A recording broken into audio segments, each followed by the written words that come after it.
দর্শক বন্ধুরা, বর্তমানে বাংলাদেশে একটা দারুণ নিউজ আপনার সামনে তুলে ধরবে। এই নিউজটা কোনো নিউজ রিপোর্টার বা কোনো চ্যানেল তুলে ধরে না। বাংলাদেশে বর্তমানে যে পতিতাদের যে ব্যবসাটা বেড়ে বেড়ে চলেছে, সেই পতিতাদের ব্যবসার একটা উদাহরণ আমি আপনাদেরকে দিচ্ছি। আপনারা যেখানে অনেক মানুষ লোক যাতায়াত করে সেই জায়গাতে আপনারা দেখতে পাবেন যে এখানে এই ব্রিজের ওপর অনেক দালাল দাঁড়িয়ে থাকে। এই যে কার্ডগুলো দেখতে পাচ্ছেন, ভিজিটিং কার্ড দ্বারা দেখতে পাচ্ছেন, এই ভিজিটিং কার্ডগুলো তারা অনেক মানুষকে দিয়ে থাকেন। এই দেখুন, এই ব্রিজের ওপর ছড়াই ছিটায় রয়েছে, মানুষের হাতে দিয়ে থাকে। এগুলোতে লেখা থাকে যে আবাসিক হোটেল বলে লেখা থাকে। এখানে পতিতা অ্যাভেলেবেল থাকে, তো আপনি কল করলে এখানে পতিতা পেয়ে যাচ্ছেন।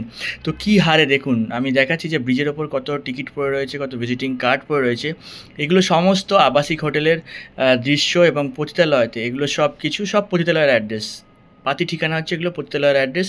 এবং আমি এই একটা টিকিট আপনার হাতে তুলে দেখাচ্ছি, যে টিকিটের মধ্যে নাম লেখা রয়েছে আর 100% সেফ লেখা রয়েছে। আপনারা কল করলে আপনার ওই অ্যাড্রেসে আসতে বলবে এবং পতিতাদের সাথে আপনাদের উপভোগ করতে বলবে। এটাই হচ্ছে কারেন্ট বাংলাদেশের সিচুয়েশন।